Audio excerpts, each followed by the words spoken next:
Good morning, ladies and gentlemen, and thank you for attending this virtual meeting organized by SKP Securities. On behalf of Black Rose Industries Limited and SKP Securities, it is my pleasure and privilege to welcome you to this Q2 FY22 financial results webinar. We have with us Mr. Anup Jatia, Executive Director, along with Mr. Sandeep Chokhani, Director, Mr. Amrish Daga, GM Corporate Operations, and Mr. Ratan Agarwal, CFO. A reminder, this meeting is being recorded, and during the discussion, there may be certain forward-looking statements, and these must be viewed in conjunction with the risks the company faces. We'll have the opening remarks from Mr. Jatia, followed by a Q&A session. Over to you, Mr. Jatia. Thank you. Thank you, Naveen. Welcome everybody, and wishing everybody a happy Dhanteras. Today we would like to share our results for the second quarter of FY22, and we would like to start with the presentation.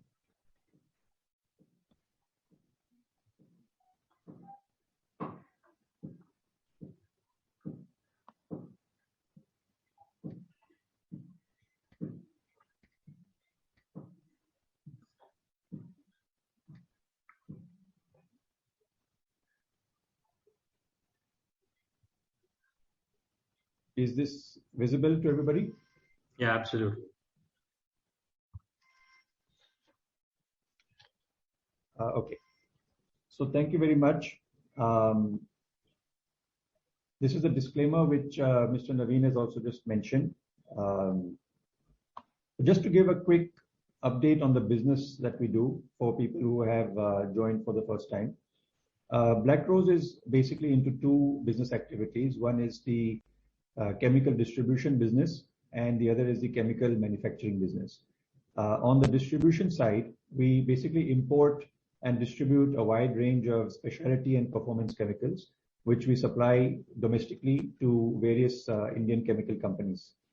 The majority of our distribution business is with principals overseas, especially principals in Japan.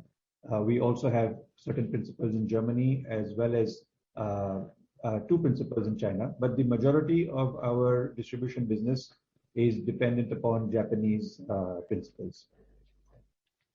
The chemical manufacturing business is started in 2013 with the manufacturing of acrylamide. That time we started with a 10,000 metric ton plant, which we gradually expanded. Currently, our capacity is 20,000 tons for merchant sales and another 12,000 tons for captive consumption. A total of 32,000 tons of acrylamide production. We also have a production of polyacrylamide liquid. This is a 40,000 metric ton per annum plant, also located at the same unit at Jagadia, Gujarat. We are currently in the process of starting our acrylamide solid production. This is a 3,600 metric ton plant, and we expect to start production this year. We have already completed piloting as well as trial marketing, and this should be started in this quarter. The other product we are starting in this quarter again is N-methyl acrylamide, also known as NMA. This is a 2,000 metric ton plant. We have completed piloting, and the initial batches are now gone to customers for their approvals. So this is also something we expect to start within this quarter. The other project, the larger project, which is our prime focus, is the polyacrylamide solid project. This is in progress on the R&D side. We expect to entirely focus our R&D efforts and R&D team on the polyacrylamide solid production activities starting from January 2022. Once we complete the other projects which are in hand. We also have a subsidiary in Japan, which is known as BR Chemicals. It's a local Japanese trading firm dealing with Japanese principals as well as other overseas principals for sale of various chemicals. Now I would like to hand over the mic to Mr. Amrish Daga so he can take you through the financials. Over to you, Amrish. Thank you, Anupji, and wish a very happy Dhanteras to all our participants.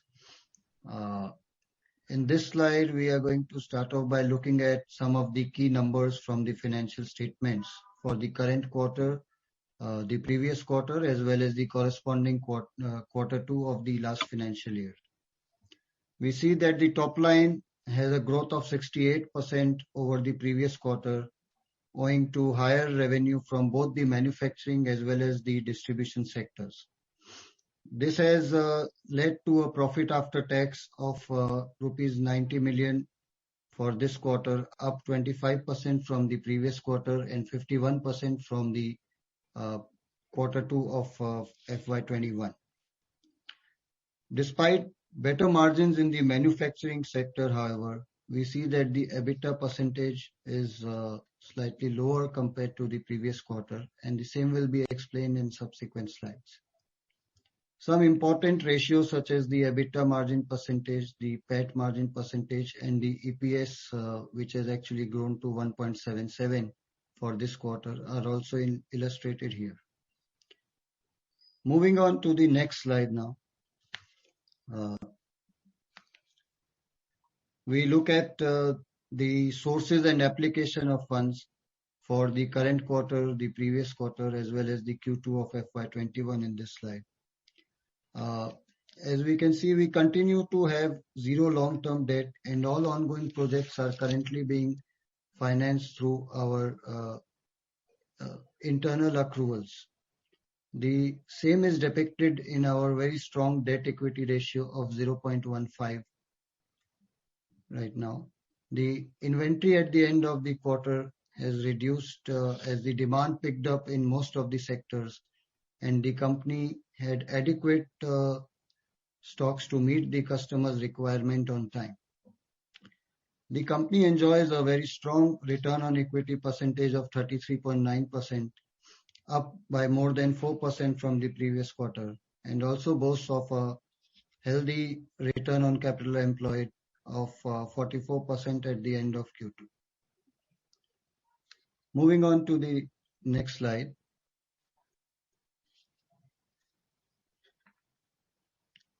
We look at the total revenue and the EBITDA for the previous quarter, the current quarter, as well as the quarter two of the last financial year in this slide.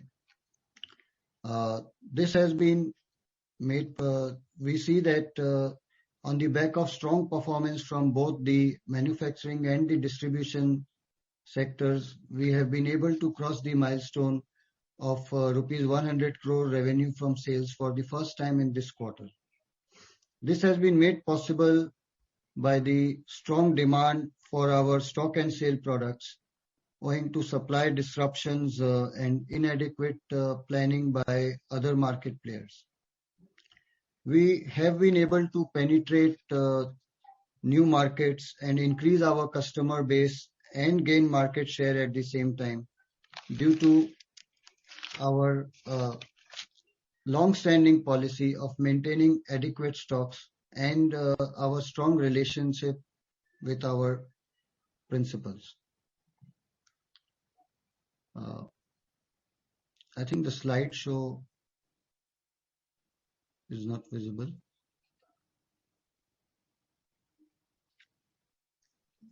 Just give me a sec, Amrish. Yeah. Anupji is sharing the slides, the PPT. Yes.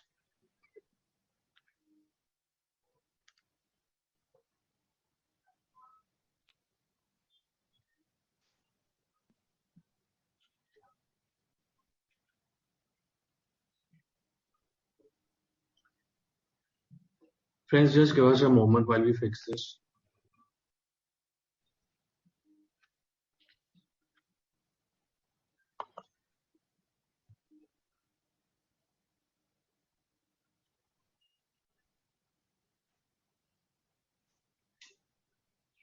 Hello? Yeah, Anupji. Yes. You'll probably have to open the slide. If it's open in the background, you'll have to share it again. Probably got disconnected in case there was a net fluctuation. It might have got disconnected, so you'll have to share it again. Amrish, in case you have the PPT, I can make you the co-host and you can take it forward. Yes. Let me check. Can I just okay, is everybody connected again? Yeah.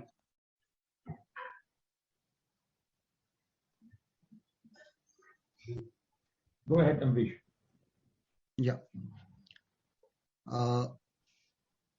Yeah, sorry for the small interruption. Just to carry on, as I was mentioning, the long-standing policy of the company to maintain adequate stocks and the fact that we have such strong relationship with our principals made it easier for us to service the customers at this point of time, which helped us in these increased volumes. The increase was also being achieved as the demand for acrylamide increased and the prices also were pretty moved in the higher direction during this quarter, giving us improved sales and better product realization. Now, moving on to the next slide. In this slide, we have a look at the segment-wise distribution and the geographical distribution for the sales for this quarter, the previous quarter, as well as the Q2 of the last financial year. As we can see,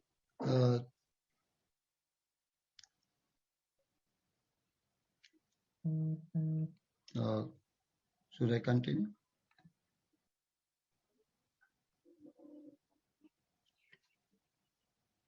Hello.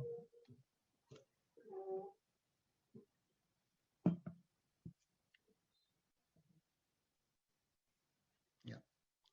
So this slide depicts the geographical distribution. We will be seeing in our following slides how the manufacturing and distribution sectors have both grown in absolute terms during this quarter. However, due to the much larger growth in our distribution business for this quarter, especially some of the key products, we see that the overall distribution sector is contributing almost 3/4 of the total sales for this quarter. Going forward, however, as the sales pick up for both our existing product lines as well as the new products getting into our manufacturing fold, we expect this balance to tilt more towards the manufacturing sector.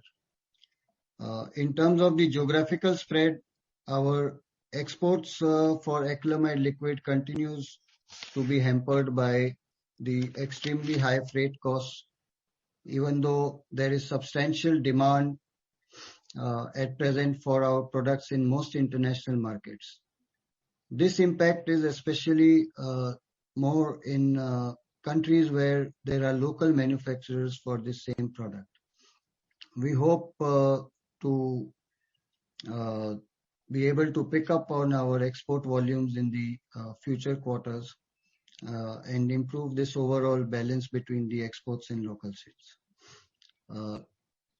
Now, let me hand over the mic going forward to Mr. Ratan Agarwal to take us through the rest of the slides. Over to you, Mr. Agarwal.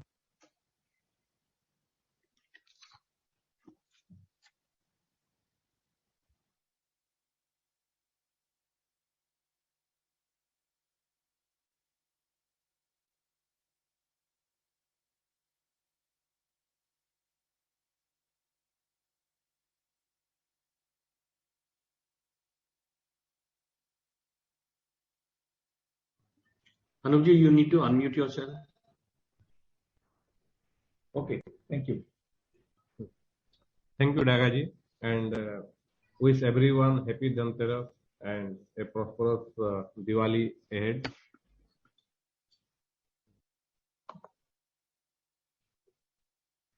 This is a financial distribution of the company for our distribution business. The company has achieved highest ever sales in distribution business as well as highest ever quarterly sales as a whole. Sufficient stock of material at the time of demand helped the company to achieve higher sales and realization in products like acrylonitrile and ascophthalic acid, etc. EBITDA is lower during the quarter as compared to previous quarter due to higher sales of low margin products, that is metacresol. Again, one of the top selling products, Resorcinol, saw margin pressure due to oversupply of material by new small players from China due to low demand in their domestic market. Also, due to low demand in automobile and dyestuff sector in the domestic market, the demand was lower during the quarter, resulting to lower EBITDA. Moving to the next slide. Manufactured sales continued to remain strong due to increased volume of manufactured products. Domestic demand of acrylamide has increased and the company has been able to increase its market share. Further, the company has been able to add new customers for its ceramic binder and has increased its market share. As explained by Mr. Daga, the export was lower due to the higher freight cost worldwide, and that has the export was lower due to that higher freight cost.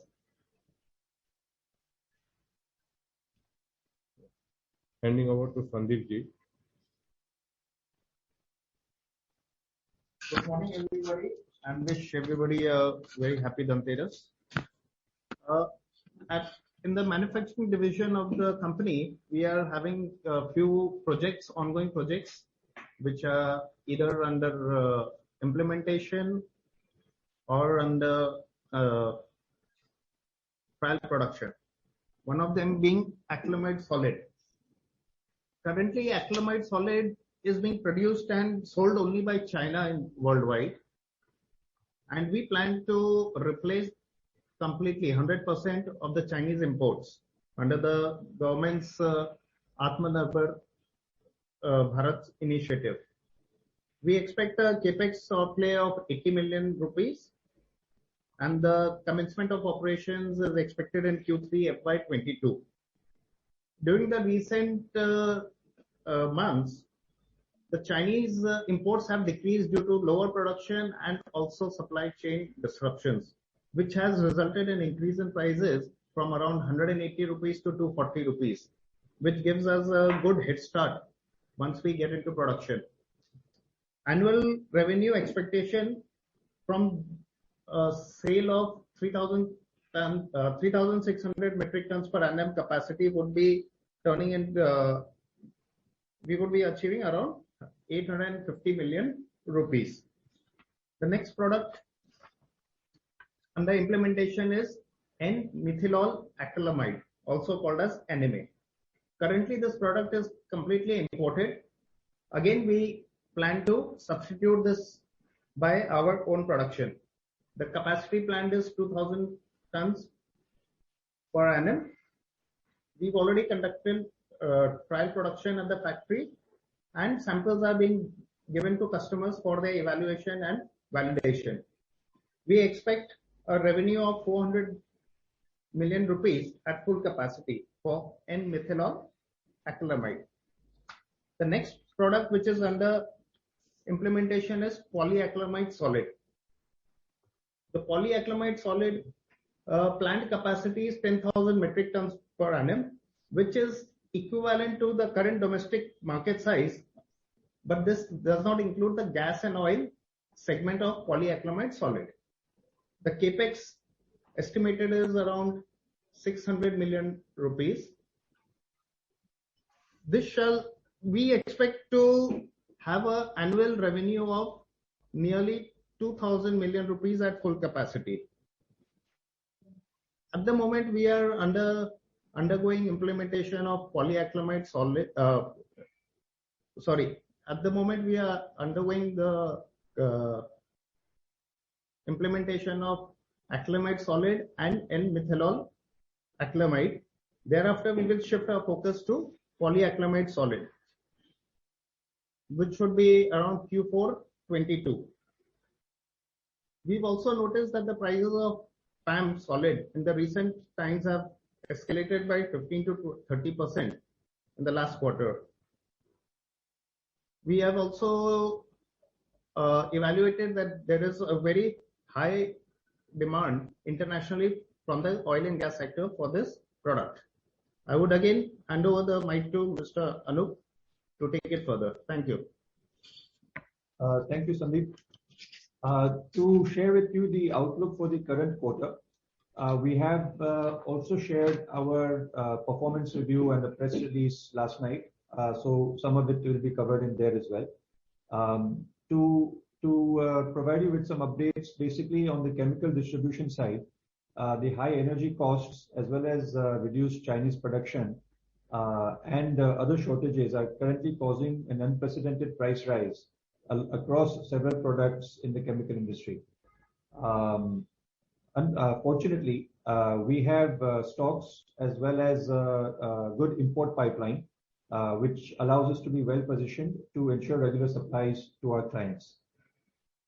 On the acrylamide liquid side, domestic demand has been very strong. And the realizations have also increased by 20% in this quarter. The export demand is the demand itself is quite healthy. There is good requirements, but of course it is impacted by the logistics costs and also other year-end issues like companies wanting to keep stocks at a low level at the end of the year, especially for countries which work on a January to December financial year. Due to the situation domestically, we expect to reach 90% market share in India. Typically, we are at around 70 to 80% market share, but in this quarter, we are expecting to reach 90%, if not higher. On the polyacrylamide liquid, things have been also very encouraging.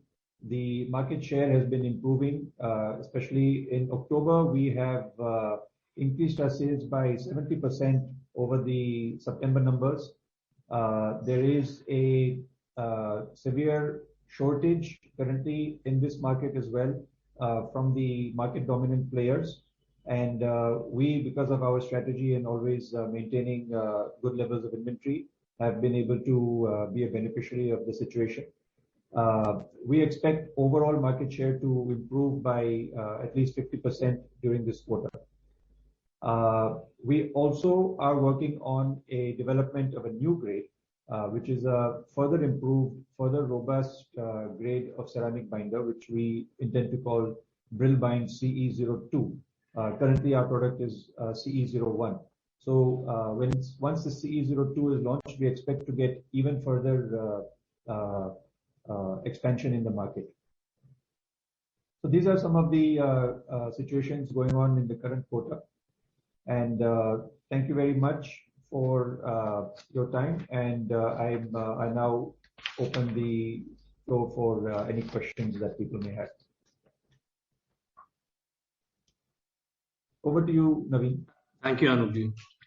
Anyone who wishes to ask a question may raise their hand.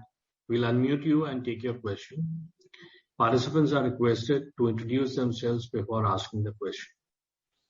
We'll just wait for a minute while the questions line up, and then we can take them.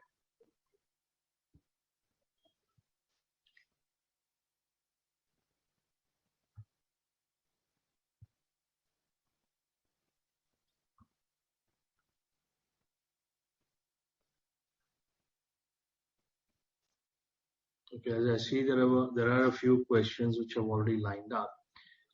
First question is from Pratesh Chheda. Pratesh, please go ahead. Yeah, am I audible?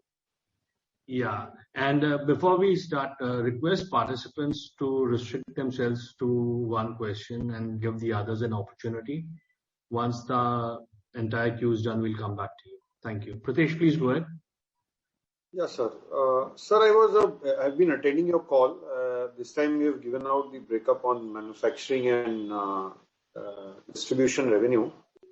So just clarifying a couple of things here. One, what we see in the revenue so far at about 20-25 crores that we saw in the presentation on a quarterly basis largely reflect the acrylamide output sale numbers, because the polyliquid plant, it seems, had started from Q4 of last year, and I am a bit confused here because past quarters talked about ramping up, but when we look at the QOQ built up in revenues, it hasn't. It's still not reflecting. So, at what utilization level is then the polyacrylamide liquid plant? And when this plant gets fully utilized, as per what you mentioned, that October is 70% higher than September, and capacity utilizations have gone up and market share has gone up. So I want to understand the bridge between the last year's revenue, or let's say the quarterly run rate, and once polyacrylamide liquid comes in, how much is the additional revenue? Because you already mentioned N-methyl acrylamide, when it comes, what is the additional revenue?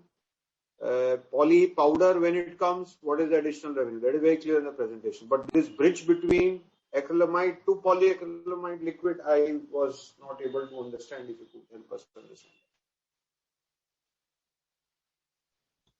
Okay. Thank you, Mr. Chedda. I think I understood your question. The potential revenue from the polyacrylamide liquid business on the basis of a 40,000 ton capacity is approximately 100 crores per year. However, the prices of polyacrylamide liquid have been increasing. So those numbers may change. Currently, we are operating at around 25% of our capacity. So this is where we are right now. Have I been able to answer your question? Yeah. When should you reach 100% capacity utilization of polyliquid? So now it's very clear that 100 and 100. So 200 crore revenue is the number for acrylamide plus polyliquid as of now on the old prices that you're referring to. See, for the acrylamide side, our merchant sale capacity is 20,000 metric tons.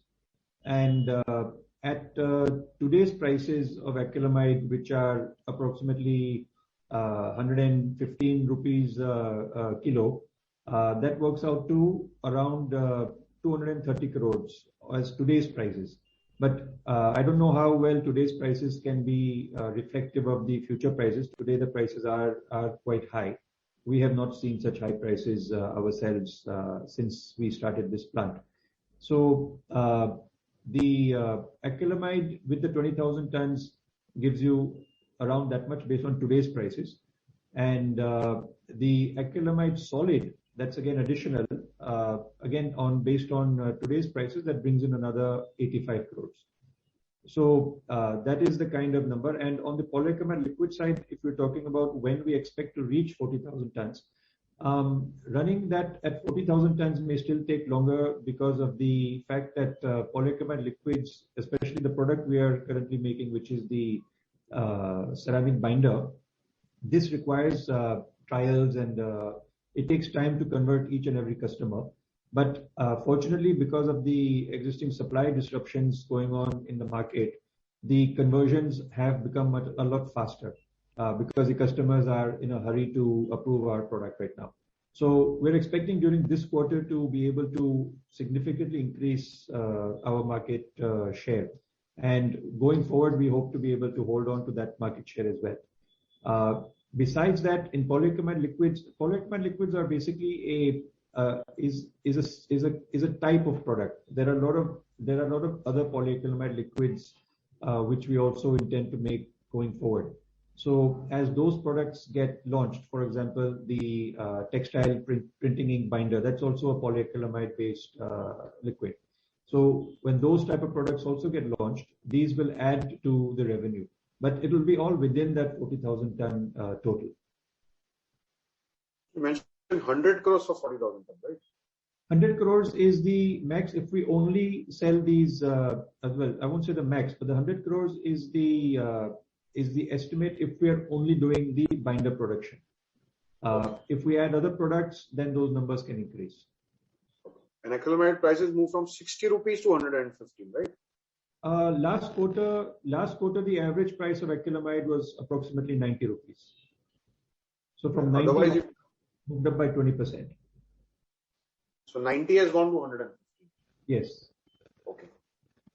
But at 90 rupees, and if you are always, or if you are selling 20,000 tons, then you never had a 180 crore manufacturing revenue. So the prices would have moved up from even a lower number earlier, right? Because your revenue on manufacturing has been about 100 crores. So we are not operating at 100% capacity currently. You have to understand that the Indian market has a finite demand, and the Indian market, we are already covering around 80% of the market. The incremental demand comes from the export side. And with the exports currently constrained due to the high freight costs, the entire capacity cannot be utilized right now. Once the freight cost starts to come down and the supply chain disruptions on the export side also get resolved, we expect to be able to run the plant at a much higher capacity. The Indian market itself. What is the utilization? We are already having 80% of the Indian market share. And what is your utilization on that merchant sale capacity? 60%. Sorry, I missed it. 60, 65? 60%. Okay. Thank you very much, and wish you a happy Diwali and happy New Year. Yes, thank you. Same to you, please. The next question is from Dhaval Shah. Dhaval, please go ahead. Yeah, hi, Anup. Can you hear me? Yes, I can, Dhaval. Hi. Happy Dhanteras, guys. Thank you so much for the presentation. I just had one question. Looking at the logistics costs coming down and keeping your raw material prices where they are, in terms of two things. One is the stickiness of the margin. Do you foresee these margins to be sticky for the next couple of quarters more? And secondly, in terms of your CapEx on this new product, seeing the demand from China, is there any way to process these or expedite these faster to grab the market share more faster? And if you were to do that, how are you going to fund this CapEx? Okay, Dhaval, thank you. I had a question. On the second part of your question, are you talking about the polyacrylamide solid, or are you talking about the projects which are currently getting set up this quarter? The ones which are getting set up this quarter. The polyacrylamide solid you are starting in Jan 2022. Yes. Okay. So the production for the two products which are currently ongoing, which is acrylamide solid and NMA, these are expected to start in this quarter. So I don't see us being able to do it any faster than we are already doing. These will start this quarter, so we should start seeing those numbers coming in from next quarter. It is true that the demand internationally is quite strong on those products, especially because China has been the only producer, especially for the acrylamide solid. China is the only producer worldwide. So there are a lot of companies waiting for our plant to be operational so that they can start placing orders to India instead of China. So yes, we are focusing on that, and that is going to happen. The other question that you asked about the stickiness of the margin. The margins are largely dependent upon two factors. One is, of course, the prices of the raw material, and secondly, on the ongoing disruptions in the market. So when we have disruptions like these and situations in China where production is down, our competition coming in from imports has reduced, and also the prices coming in from China have increased. So this naturally does help us increase our margins as of today.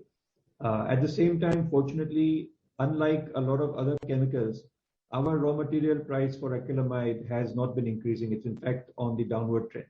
So the overall spreads that we are seeing currently in our business is quite healthy. How long these same spreads will continue, it's always, of course, very difficult to tell. Looking at it historically, we've always had healthy margins in our acrylamide business. Even if we're not able to maintain the same level of margins today, we do expect to continue having healthy margins in the business as we have been in the past. The CapEx for the new products, how are you gonna fund them? Are you looking at capital raising, or would you be doing it through internal accruals? The acrylamide solid as well as the N-methanol acrylamide, this CapEx is already completed, and it's been done internally. Thank you. Yeah. Thank you. Anybody else? Thanks, Dhaval. Okay. Friends, we've just started the Q&A session, so request you to bear with us. There are a few participants who messaged their questions. Bear with us, we'll take all the questions. The next question is from Yog Rajni. Yog, please go ahead. Hi, am I audible? Yes. Yeah. Hi. Happy Dhanteras and congratulations on the good results. Thank you. I had a question regarding the EBITDA margins. As we have seen, they have fallen on the distribution side. If you could just give us some more color, some more information on that, it would be really helpful. Okay. Yes. The main reason for the fall in the distribution margin in the last quarter from the distribution business is because of a sharp increase in our sales of Metacresol. Metacresol is a product that we distribute with Lanxess Germany as our principal. This is one of our legacy products. We have been dealing with Metacresol since a very, very long time. It is a product where our margins are very low. We continue this business as a legacy product, and because this is one of the products which the company started working with. In terms of profitability, the profitability is very low. It's close to about 0.5% would be our margin approximately on that business. It is extremely low. Whenever we have a higher sales of that particular product, it does affect our overall EBITDA margins. In terms of all the other products that we've done, our margins have been very healthy for all the other products. Do we see a margin remaining compressed over the immediate next few quarters, or do we see a more normalization in your opinion? I mean, like I said, it really depends on how much Metacresol is also sold in that particular quarter. Last quarter, for example, not Q2, but Q1. In Q1, we had no sales of Metacresol, for example. You know, not having a Metacresol sale does help in terms of a percentage margin. We don't really focus on these percentages. We are more focused on the total profitability or the total figure that we get from our business, rather than looking at a percentage. Yes, we do expect to have a little bit, you know, this time, if you see our PAT margin was around 8.8%, I believe, around 9%. We expect these margins to increase a little bit going forward, and to, you know, stay above a certain level. Yeah, like I said, it really depends on the product portfolio in that quarter. Can I ask one more question, or should I join later? Go ahead. I wanted some more color on our shipping problems. Could you just highlight how the logistics costs have changed, and what is your opinion on the supply chain for your products in the near future? If you could give us some color on that. The main issue we are facing on the supply chain side is not on our distribution business in terms of our import costs from our distribution principals is not affected as much by the logistics costs, because the products sold by our principals to us are all sold based on an international price basis, and they have to bear those additional freight costs if they do. We are not really affected in terms of our costs. We are not affected by the freight related issues on our import business. We have a benefit, on the other hand, because of the supply chain disruptions, because companies which work with Chinese principals or other principals which are unable to bear these type of price hikes on the freights, they naturally have to, they're not able to bring in the product, they're not able to import product, there are delays. So all of this helps us, especially because we always maintain high levels of inventory in all of the products that we manage. So today the market is such that whoever has inventory wins that business. So that's where we are. The main problem we face on the freight related issues is on our export side of the business, and that is also mainly when we talk about the US market. The US market is a very large consumer of acrylamide, and we had entered the US market just before COVID hit the world. And we had started to get good volumes of business from the US market. But right after COVID, when the oil prices fell, that business was affected because a large part of our US customer base is in the oil and gas sector. So the acrylamide exports to the US were affected first because of the crash in the oil prices. Then when the oil prices recovered, again the demand from the US market again picked up. But now the freight costs made it unviable to export from India to the US, because the US also has local production of acrylamide. So when they compare their local prices of acrylamide with our prices of acrylamide, it doesn't make much sense for them to import the product. So this is where we were hit. Otherwise, if the freight costs to the US were as they were in the past, we're quite confident we would be running our plant at 100%, 90 to 100% capacity today. Do we see any normalization in shipping costs in the near future, or is that a long-term problem? I think that's it's difficult to tell right now, but I believe the things should start to normalize a little bit going into the next year, into 2022. A lot of the peak shipping problems have happened recently due to the Christmas season in America. But now with the Chinese economy also slowing down, Chinese production coming down, a lot of the international business is definitely affected in terms of freights. So I expect in 2022 sometime this situation, which is abnormal, should start to alleviate. But I'm not an expert on logistics. I'm sure we can get more information on that from companies which specialize in that sector. Yes, definitely. Thank you so much. Yes, thank you. Thanks, Leo. Okay. Before we take other questions, Anupi, there are a couple of questions from participants that have come up. This one is from Manish Bohra. Quarter on quarter, there is a decline in gross margin and EBITDA margin. While many commodity prices and logistic costs have moved up majorly in ongoing Q3, do we see any decline? And if yes, how much decline do we see in margins in Q3 and Q4? So honestly, we don't see this decline in when we analyze our product, our business portfolio on a product-to-product basis. Unfortunately, what happens is when the results are shared, they are always shared on a overall basis. And like I mentioned, the main reduction is due to the increase in metacresol business. But when we look at it product to product, we have seen largely a increase in the margins for most of the products that we handle.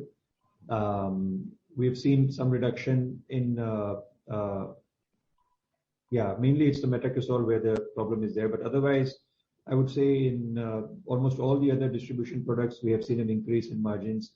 In acrylamide, we have seen an increase in margins. In the polyacrylamide, we have seen an increase in margins. We're seeing increase in margins across most of the products. Manish, I hope your question is answered. Ashish, before I take your question, there are a couple of questions from Vikas Dongre. I'll just read them out. How will our company manage the high crude oil prices in the coming quarters, which has impacted the margins a bit in the last quarter? And second, What were the capacity utilizations for acrylamide liquid and PAM liquid? Okay. The second question, I believe I've already answered. Acrylamide liquid was 60% of merchant capacity, and polyacrylamide was 25%. The first question about the crude. So as of now, we are not directly affected by the crude oil prices. The products that we import, in terms of their pricing, in certain cases, those prices may have moved up, but they are all in line with international market prices, and accordingly, the selling prices also increase when we sell. So the crude oil price increase has not given us any kind of a negative. Can you hear me? Yeah, please go ahead. The crude oil price increase has positive, so if you directly affected us in any way as such.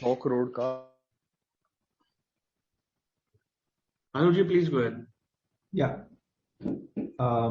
Yes, I think I've answered the question. Yeah. Okay. Next question is from Ashish Ubgan Labar. Sorry if I've mispronounced your last name. Ashish, please go ahead. Can you hear me? Yes. Ashish?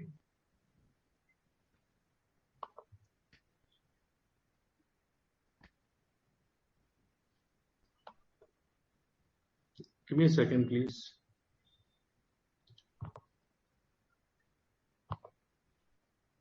Yeah, Ashish, please go ahead.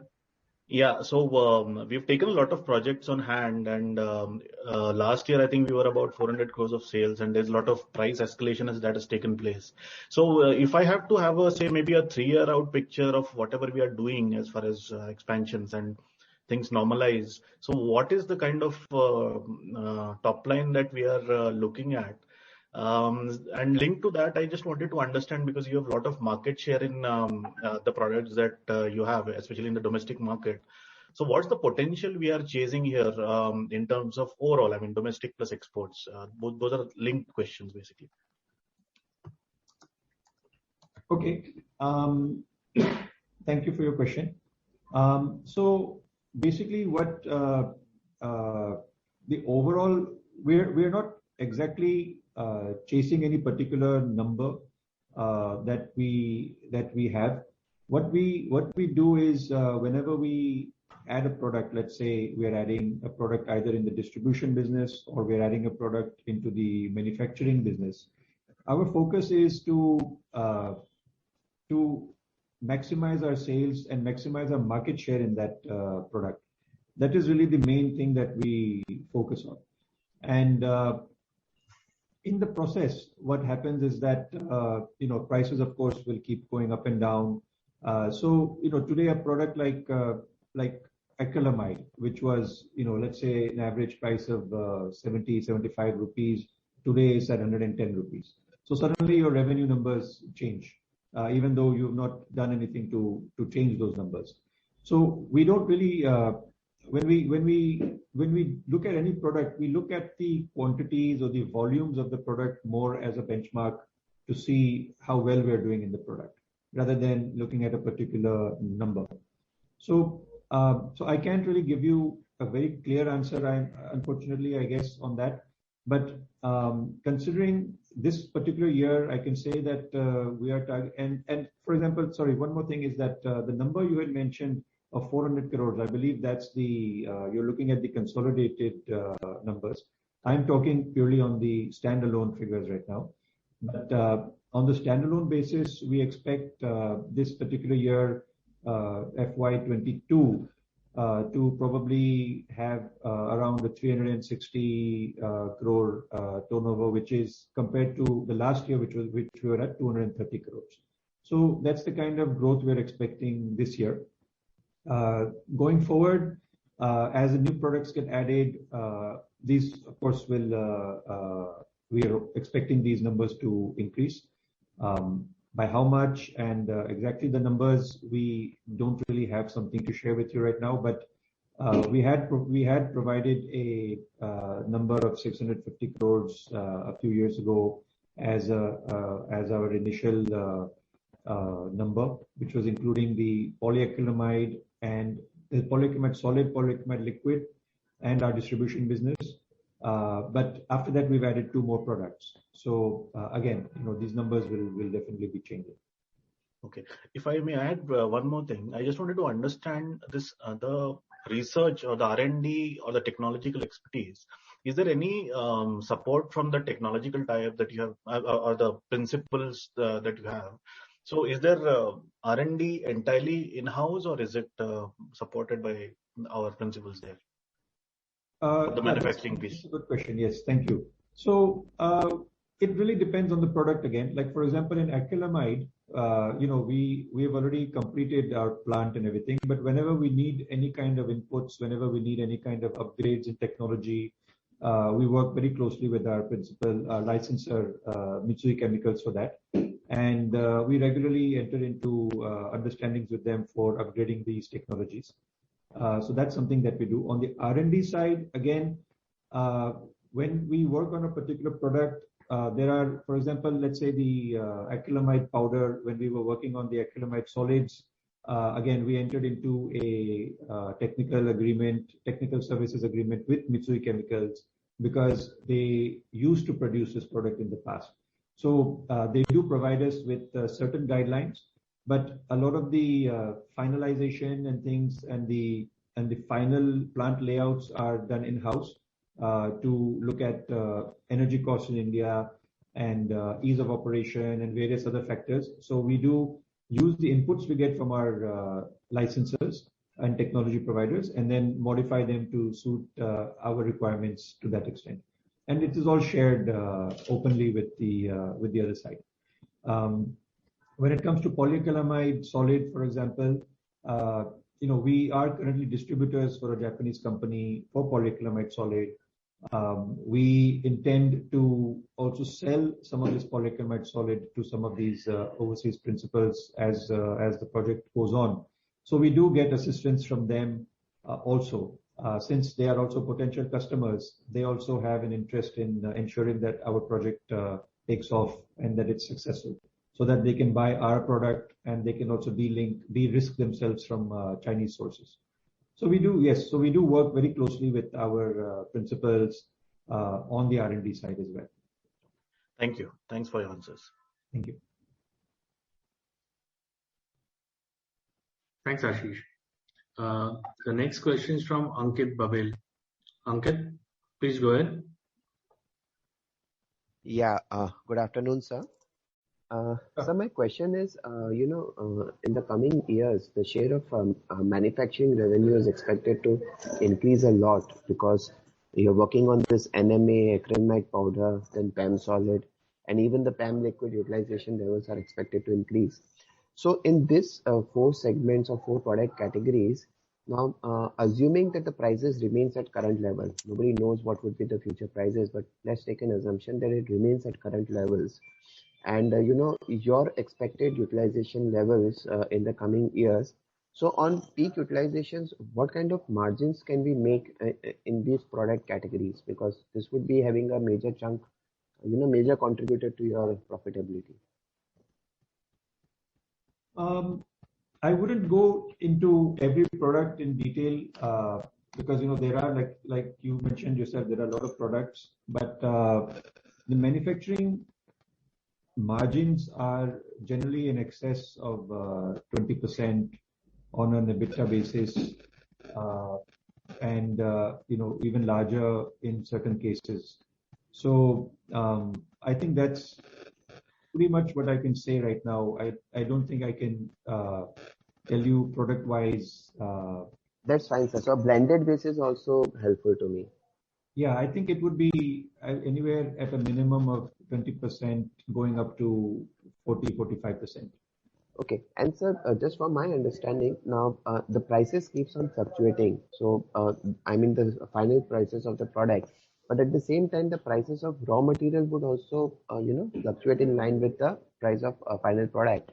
So suppose if there is a correction of say 20-30% on the final product side, in that case, based on your experience, do you feel that the raw material prices also behave in the same fashion, and that would help you to maintain your margins at least in the percentage terms? So usually, we have two types of customers in our business.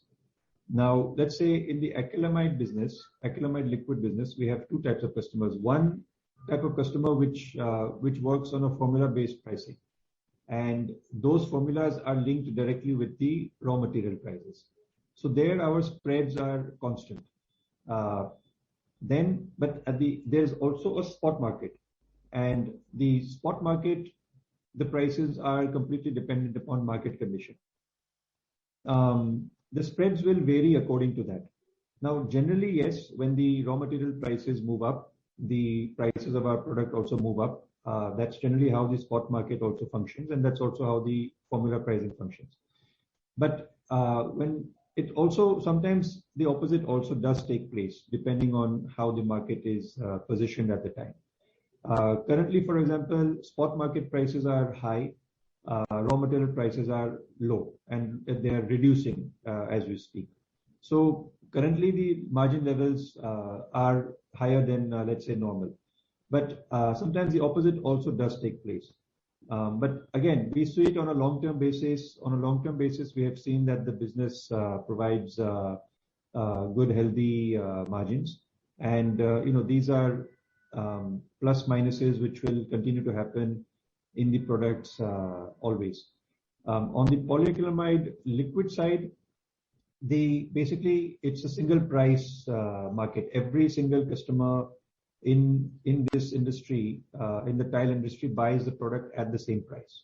So there the prices are fixed, and we increase or decrease prices very seldom. So unless there is a compelling need to increase prices, the prices are kept constant. That is how it generally works. In the last 1 year, we have increased prices once.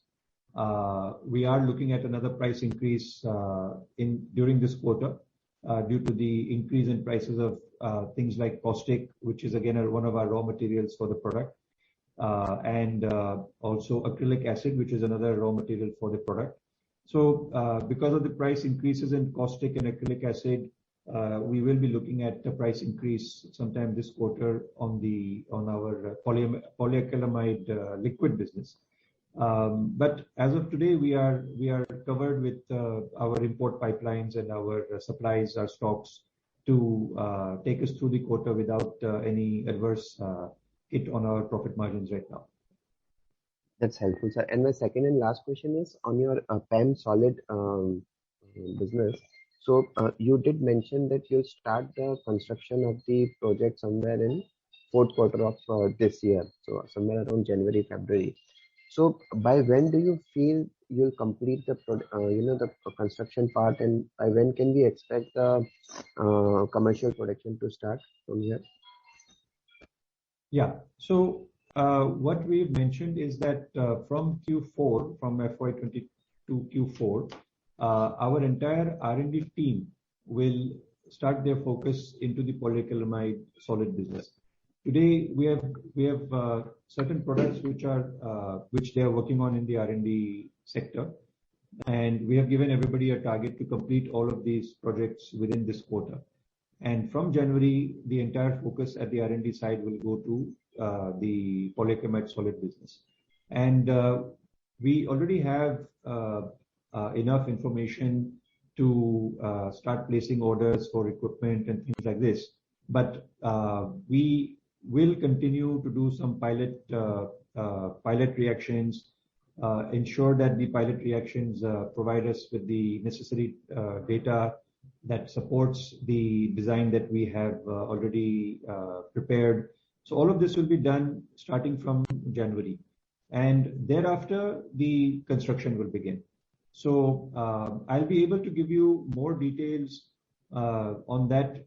Probably the right time to give you the details in a clear timeline would be after Q4 FY22, once the R&D team is fully focused on that sector, I'll be able to give you a much more clear timeline on the progress. But as such, we are hoping to complete it during FY23. We are hoping to complete the plant construction. Okay. So whenever it starts, it will take, say, around 6 months to complete or 9 months. That's what I need to understand. Whenever it starts. Whenever it starts, I think it should take us about a year. A year. Yes. Okay. It is quite a large facility. So considering the lead times for all the equipment and all that, I think it's better to consider about 1 year. So the contribution from Pen Solid in your P&L can come only in FY24. Yes, at the earliest, yes. Okay. Yeah. That's it, sir. Thank you so much. Thank you. Thank you, Ankit. The next question is from Naresh VS. Naresh, please go ahead. Can you hear us? Yes, Naresh, you're audible. Yeah. So, good afternoon.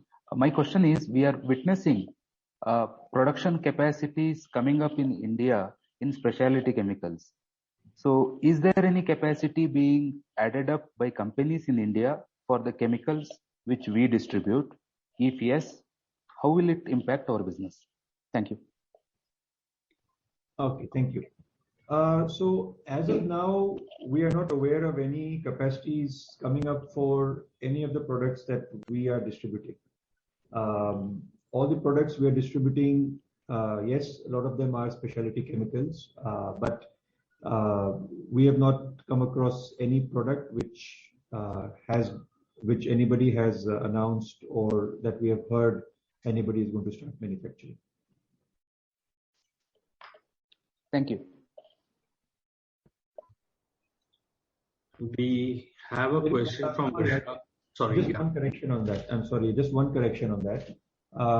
We are going to start distribution of a product known as hexamine from this quarter. Hexamine is a product which is produced in India. I think Kanoria Chemicals is one of the large producers, and I just can't remember the right name right now, but there is another company also who is a major player in hexamine in India. I have heard that the other player, not Kanoria, but the other player is planning to increase certain capacity of that product. So correcting myself on the last answer I gave you, that is one product where we have heard of some capacities coming up, but that's a new product for us. We are going to start distribution of that only from this quarter. We have a question from Vishal Jaju. Vishal, please go ahead.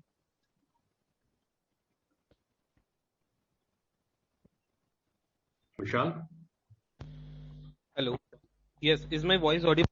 Yes, Vishal, we can hear you. Yes. So, team, I just want to ask one question. Like, how are we doing in terms of volume versus value growth? Like, since last 2 quarters, our manufacturing business has seen a bit dip due to the increase in freight costs. So I just want to have a glimpse, like how are we doing on this volume growth since last 2 quarters, and whether this manufacturing revenue increase or the stabilization has been driven by increasing prices of acrylamide, polyacrylamide, or there has been some volume growth as well. Okay, Vishal, thank you. I could not hear you very clearly, so I am going to answer what I could hear. Just a small correction in what you mentioned. The acrylamide business has not really been hurt by. We have not had any reduction in our acrylamide business, which we have been doing till now on a very large way in this year, because where we are hurt on the acrylamide liquid business is that our growth has been restrained due to the high freight costs. That is the major effect that it has had on our acrylamide liquid business. Because of the high freight costs, we are not able to increase our exports, especially to markets like the US, which are extremely large volume buyers. So that is where we are hurt, and that is why we are stuck with servicing the Indian industry and some of our export clients, as we have been doing in the past, and we've not been able to grow further in that area. So that is the issue, because domestically we continue to maintain very high market share, and the domestic, whatever is, if the domestic market reduces, our sale will reduce, but we always maintain our 70-80% market share, and this quarter we expect that to increase to 90%. So that's just one thing I wanted to clarify from my side. The other question, if you can just repeat it again. Yes, so I was asking whether we have higher margins in export market, and if yes, what if this freight cost continues to be elevated? Then how are we expecting, to volumes to increase in the coming few quarters? Because this higher freight cost will impact our export market, and if this freight cost will continue for, let's suppose, next 2 to 3 quarters, then how are we planning, to increase our volume side in the acrylamide and polyacrylamide business, both sides? Okay. So, on the polyacrylamide business, we are not doing any exports. Polyacrylamide business is completely focused on domestic market. There is no export sales envisaged in the polyacrylamide liquid business that we are doing currently. Polyacrylamide solid, yes, once that plant is ready, we are expecting to export 50% of our production. So that will happen at that time. But polyacrylamide solid is a product which, let's say if we were to export to the US is currently dependent upon China as their main source of supply. So again, since they do not have a very large domestic production, they do have a very large import requirement. We will not be adversely impacted even if the freight costs are high, because the customers are anyway paying high freight costs from China. So on the polyacrylamide solid business, whenever that starts, we don't expect freight costs to be really a concern, even if it remains high in the future. Polyacrylamide liquid, like I said, we don't intend to export that product anyway. On the acrylamide liquid side, also, like I clarified, the domestic market, we are already covered it. Even if the freight costs remain high, the customers who are currently buying our product for exports, they are going to continue to buy it because they are anyway dependent upon import sources for their acrylamide supplies. So whoever is dependent upon import for acrylamide, there will be no change in that position. Whether the freight costs go up or down, their demand is going to continue because they have to import in any case. It's only those markets like the US, which has domestic acrylamide liquid production, where the business gets affected. So, just to summarize, with this increasing freight cost as well, we are likely to increase the volume. And if this freight costs come down, then we will have the additional opportunity to sell our products eventually in US market faster than we are doing right now. So freight, despite of this increasing freight cost, our demand is there in the export market, which will be gradually rising. And if the freight costs come down, then we will have the higher sales than expected, right? That's correct. That's correct. And sir, can you give me just ballpark figure, like what is the margin difference between the domestic market and the export market? Just a rough figure. So generally the export market margins are slightly less than the domestic market. But the focus there, again, like I said, is more for market share to be able to de-risk our business from just being in the domestic market. But yes, generally the export market margins are lower than domestic market margins. Okay. So that's it from my side. Thank you, team. Thank you. Thanks, Vishal. The next question is from Aman Vij. Aman, please go ahead. Yeah. Good afternoon, team. Good afternoon. Yeah. So my first question is on the acrylamide domestic market share increase, which you are talking about. We are targeting for Q3. So from 80% or to 90%. So can you talk about some reasons and for the same, what will help us in gaining more market share? Okay. Yeah. So acrylamide in India, there are basically two main producers of acrylamide. We were the first to start in 2013, and after that, a French company in Vizag started manufacturing acrylamide. I think that was in 2018, in January 2018 or something like that. So at that time, the market kind of got slightly divided, although we maintained our market share, which we had at that time 100% market share. But from 100%, it came down to around 70 to 80%. And now what we have been noticing in this last few weeks, and especially in this last month, is that that company has been focusing more on their downstream productions. They are having certain production issues at their end, again, due to some supply chain disruptions. And they have started gradually to exit the domestic acrylamide business.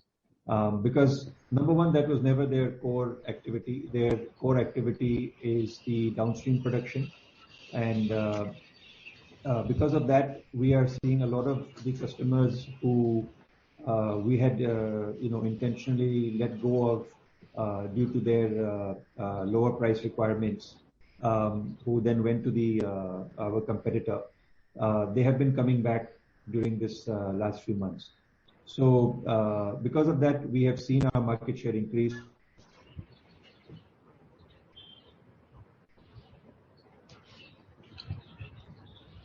The demand increasing.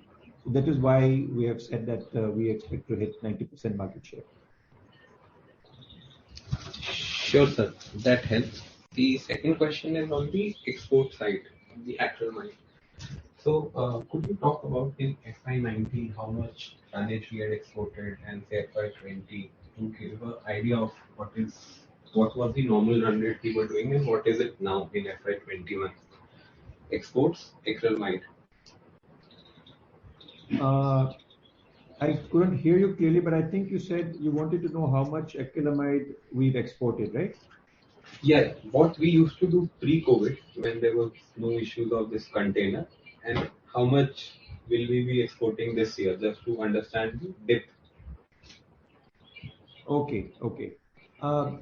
That's a good question. Unfortunately, I don't have those numbers with me right now.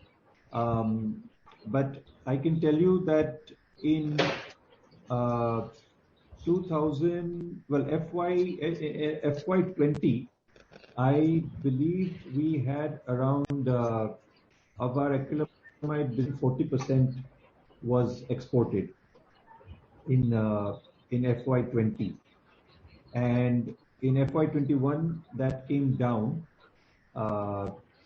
and in the last quarter we had about 35% of our acrylamide sales was exported in the last quarter.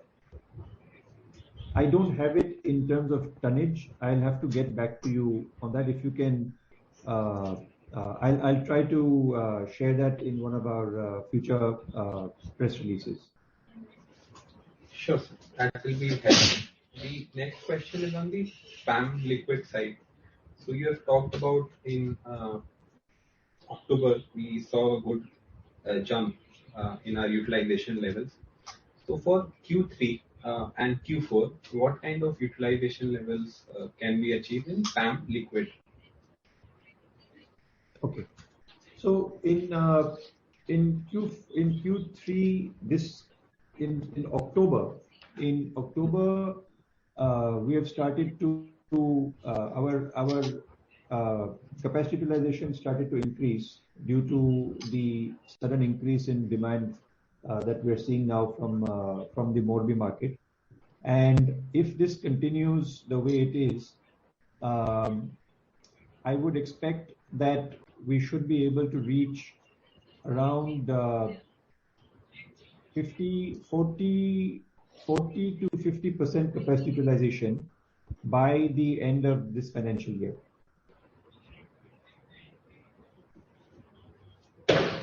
Sure, sir. Just one final clarification. So you had talked about acrylamide utilization level of 60% for the quarter. But sir, if you look at say even 100 rupees realization and say 200 crore annualized run rate, so if it was 60% utilization level, the acrylamide sales should have been 30 crore, but our manufacturing sales itself was like 25 crore. So are the utilizations level maybe for the quarter lower, but maybe by the time we were exiting, it went to this high. So could you give this clarification in this number? Yeah. So basically, in July and August, the utilizations were slightly lower. The utilization started to pick up in September and has further picked up in October as well. And we expect it to further pick up again in November. Sure, sir. This will help. Thanks for the answers. Thanks a lot. Thank you. Dheeraj Sachdev. Dheeraj, you had a question coming back. Has it been answered, or would you like us to take up your question? Yeah, I just had, I'd gone through your annual report. You mentioned your estimates of 50 crore capex and your estimates in the revenues. But when I look at the capex item and the cash flow item, those 50 crore capex is not fructified. So what stage are we in terms of that capex fund? Because the internal cash flows may not be sufficient to fund that capex of 50 crores. And you have been very vocal about it in the last 2-3 years. And we have not seen the capex item appearing at all in the balance sheet. So why be so vocal in upfront, and 3 years there's been no tangible fixed assets creation from your side? And how are we going to fund it? Okay, that's a good question. I apologize for not having clarity on that given to you earlier. The basic issue here has been that the 60 crores, the capex that we are talking about, that capex is towards the polyacrylamide solid plant. And on the polyacrylamide solid plant, like we mentioned earlier today as well, the work which we are focusing on, the R&D work over there starting from January 2022 again. We were focused on that earlier and we had to put that on hold during COVID. Now, what happens is that when we are working on a polyacrylamide solid production, a lot of work has to be done in pilot facilities. These pilot facilities are located at our Jagadia plant, whereas our R&D team, our R&D facility is located at New Bombay. And during COVID, there was a travel restriction, and people could not go from our R&D lab to Gujarat to work on the pilot machine and all of these things. So when that happened, we basically had an R&D team which practically then became idle during that period because they could not go and get those works done. So what we did at the time is that we decided that let's then do other products in the meantime, because nobody had an idea how long COVID is going to continue. Nobody had an idea how long these restrictions will continue. So everything had to be decided at that moment on what information was available at the time to us. So what we did is we decided to start working on these other projects, which are the acrylamide solid as well as the NMA. And so that is when that work began over there. Then once we started that work, we said, now let's complete this before we again go back to polyacrylamide solid, because once we get into polyacrylamide solid, we need to be fully focused on that. We can't have a half-hearted approach when we start working on a project like polyacrylamide solid, where the investments are also large. So this is how basically we took a conscious decision to reallocate our resources in terms of the R&D function. So this is why, although we've been talking about it, you don't see the capex. Although yes, we have done some capex. The building foundations are already ready at the plant. We did all of that, the civil work before COVID. And so we have done some of that investment, which is all done through our internal accruals as of now. The other capex is whatever you've seen, they have gone in towards the acrylamide expansion, the acrylamide solid expansion, the NMA expansion, the polyacrylamide liquid expansion. all of these CapExes you would have seen in the last 2 years in our balance sheet. But like I said, the building work that was done on the polyacrylamide solid. All of these are the CapExes you would have seen, but the major CapEx you will start seeing from next year. Now, how we are going to fund that? As of now, we have not totally decided on the funding. There are a lot of things people keep suggesting to us, starting from rights issues and QIPs and loans, and there are lots of different suggestions which keep pouring to us from all sectors. But we have not yet taken a final decision on that.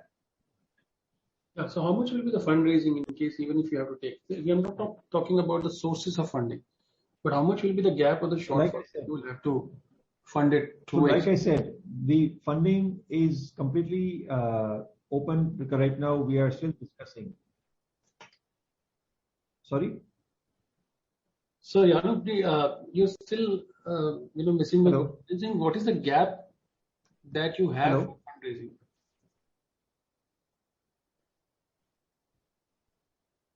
Anupji, did you get Dheeraj's question? I think. Sorry, your voice is correct. He was asking what is the gap in case even if you look. Sorry, the voice. Can you hear me? Okay, what Dheeraj was asking is now I that. Can hear you, yes. What Dheeraj was asking is that if at all there is a gap between the fund requirement and the funds.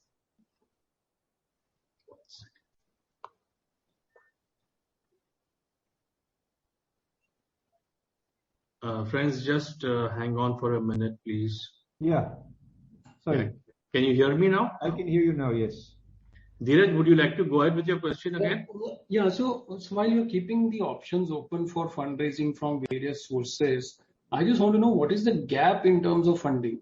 Because the internal accruals over the next 3 years time period, how much will that fund your 50 crore capex, and how much are you? I mean, there has to be some strategy, some saying the gap. While you're keeping the options open, we would like to know how much could be the dilution or the debt capital fundraising. Okay. So to answer your question, there are, this project, the funding required for the project, of course, is one part of the funding requirements. But our company is growing. We are looking at a lot of other things as of now, which we will share with you as we get as things start to get finalized and fixed. So the funding requirement and how much to be funded will be a total of all of our fund requirements.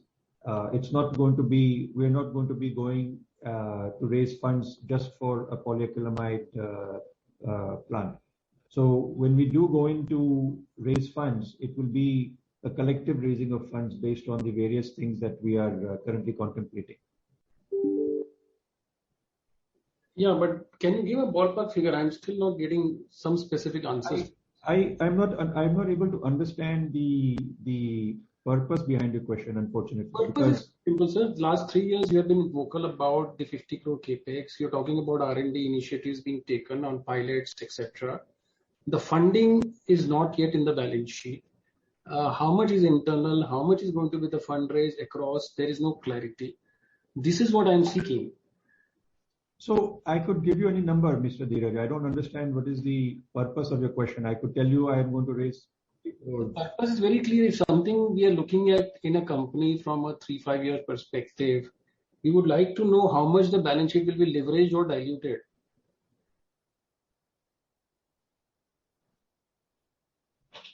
I do not have an answer for you, unfortunately, Mr. Dheeraj.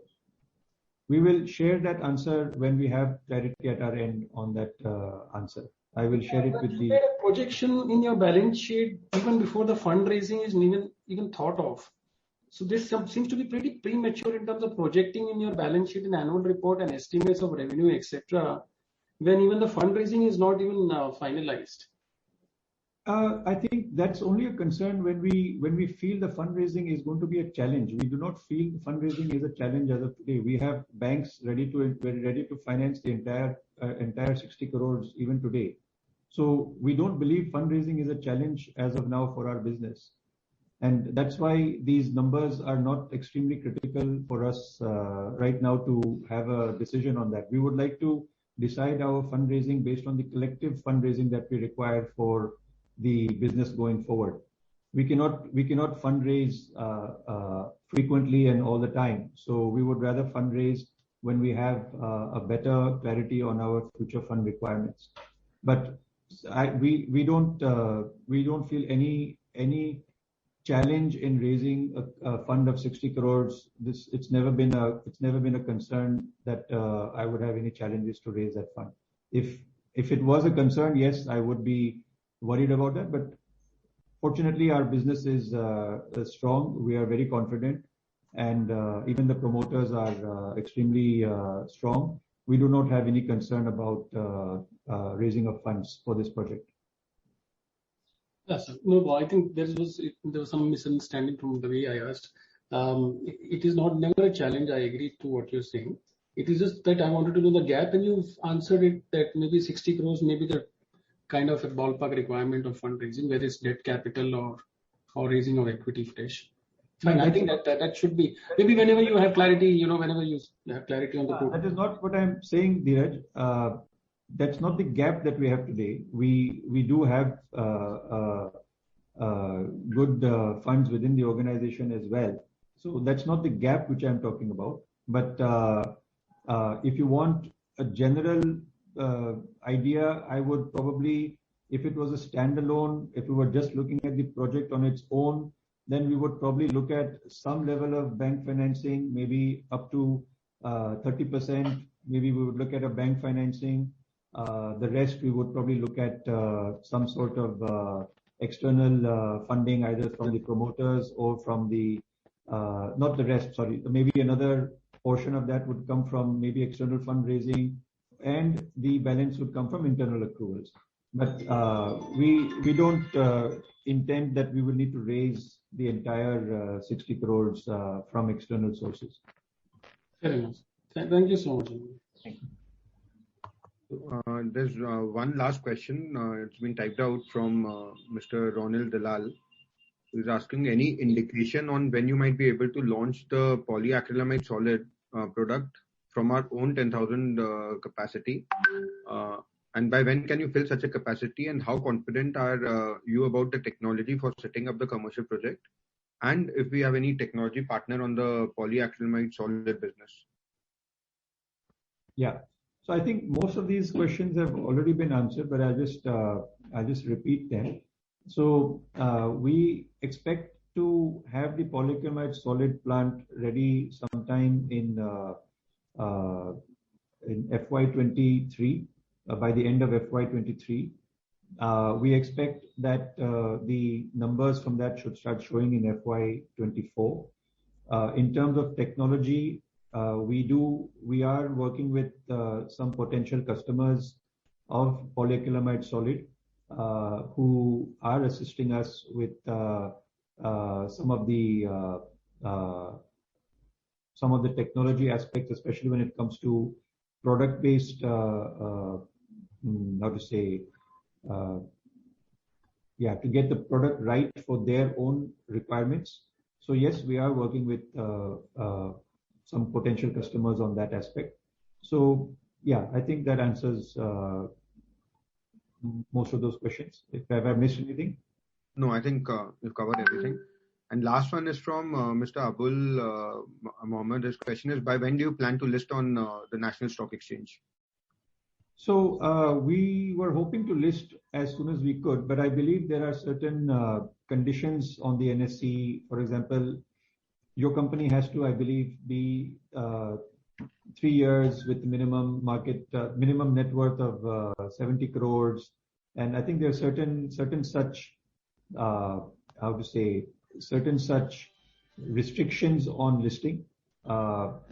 But yeah, once we meet all the criteria, we are already at 100 crore plus net worth. So once we meet all of the criteria required for NSE, we would surely list on the NSE. I'll take it otherwise.